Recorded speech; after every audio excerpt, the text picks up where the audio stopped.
Right, welcome back. We're busy having a conversation about this feud between meter taxi drivers and Uber drivers that's seen intimidation, people beaten up, and even passengers put at risk as well for hailing Uber taxis as opposed to the meter taxis. And there's a new technology that's coming out developed by Yookoo Ride that's going to help the meter taxi drivers compete, I guess, with the technology that Uber has. And just before the break, we were talking to Kenny Niemach and Tendai Chizema. Kenny, so we agree that people shouldn't be beaten up, they shouldn't be intimidated. Absolutely. But let me ask you this. You know, at the end of the day, it's actually about the customer. I want to be able to choose. And if I want to get an Uber, I should be allowed to do that. At the moment, it seems like the meter taxi drivers are saying, listen, if you don't get in my car, I'm going to beat up the taxi guy and I'm going to beat you up as well. But you see, what you need to understand, the whole story hasn't been told. You've been given an option that's not regulated first and foremost. By that I'm talking about, you have to buy a permit to operate as a taxi operator. You have to have a meter taxi license. That comes at an additional cost. So somebody who comes without having that cost has the finance and the money available to go buy a nice fancy car. So immediately now I have an advantage, don't I? And this is where the problem lies. Secondly, by having the permits, you operate within a certain radius. Now understand, this is regulated for a reason, because it works on demand and supply. When you flood the market, what happens? Then the prices go down. So this is where we are. That's a good thing for me as a consumer. It is good for the consumer, but if it is regulated, when it's regulated, I'm saying, one doesn't mind Uber operating, but they must be regulated. They must also buy a permit. They must also get a meter taxi license. They must also come onto a system and make sure that we can vet them and can make sure that they're all under the auspices of government. So regulation will apply to all, and then it's fair competition. In other countries, they're not being allowed to operate simply because of the fact they're operating a parallel business. And it doesn't benefit the government. The money leaves the country. But isn't your beef then with government, not with the Uber driver, not with the passengers? My beef is with Uber. My beef is with Uber. But these poor drivers have been shouldering the responsibility, and they've been hiding. Uber have been hiding behind them rather than stepping forward themselves as a company and saying, we are willing to protect them because this is our technology. They're not saying that. They're just saying we're a technology company. But these are operating. That is a business that is operating. And what it is doing, it has flooded the market. It has destroyed the market, the taximeter business at the moment. Look at that car there.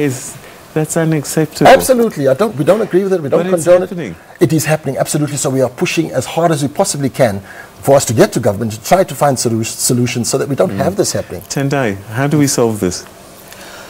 I think the government has to come in because it's a business. We are also trying to put food on our tables, and it's not up to them to tell us how we are supposed to operate. It's up to the government because these engagements are supposed to be up to the government. You know. If you were regulated in the same way as the meter taxis, would you still be cheaper?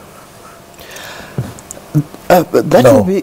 I'm not sure about. It won't be a viable business. It will not be a viable business. It won't. But if he's truly honest with you, 25% of his weekly earnings that gets out of his pocket, 25%, he still has to carry the cost of the vehicle.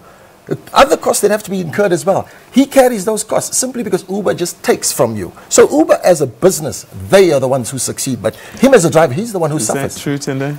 It's not true. He must be honest. He must be honest. The hours he works. It's not true.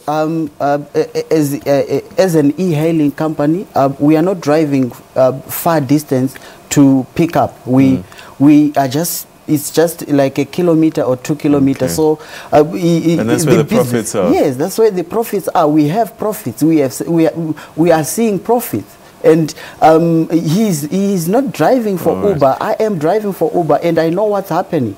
There is money, and people are transformed because it's a business.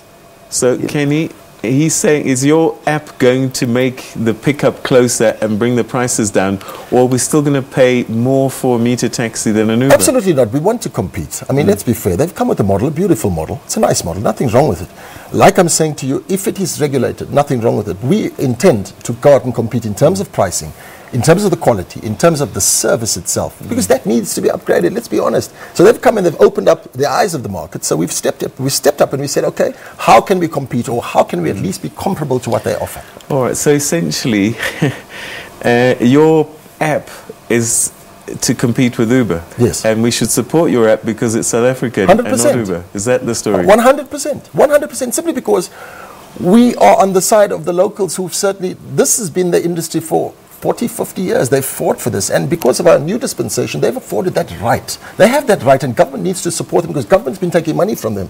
Government is the one who's regulated this industry, and all of a sudden you allow another industry to come and take from them. Let's be honest. There are a lot of people taking Ubers that have never taken a taxi before, and that they're actually new customers that they're not taking away from your business. You know, at the end of the day, maybe they've lost 40 or 50% of the business simply because of the technology. 90%. Simply because of the technology. What it has done, it has brought in a new market, ushered in the millenniums, you could say. But at the same time, other people find it as convenient. So we want to provide the same convenience. That's it. Tendai? I think he's coming to join the party of Uber. You know, change is difficult to embrace, and Uber brought technology, and technology is the future. We can't hide away that technology is the future. So if they are going to develop an app for meter taxi, it means they are coming in. They are accepting how we are operating. I don't agree with his sentiment. I don't agree with his sentiment. We've come with a solution. Uber's been kicked out of other countries simply because they don't operate in the manner they ought to operate. In other words, they don't observe regulation and they don't abide by the law. That's the first issue, and it's going to be the issue going forward. We now need to take this to government to get regulated. Thereafter, you'd find that Uber would not be in a position to operate against this or to compete against this because their costs will be too difficult for them to operate. We need more time. It just never ends, but we just keep on chatting time and time again. Tendai, Kenny, thank you very much indeed for joining us. And that's why we're going to have to leave this one at the time for the time being. Okay.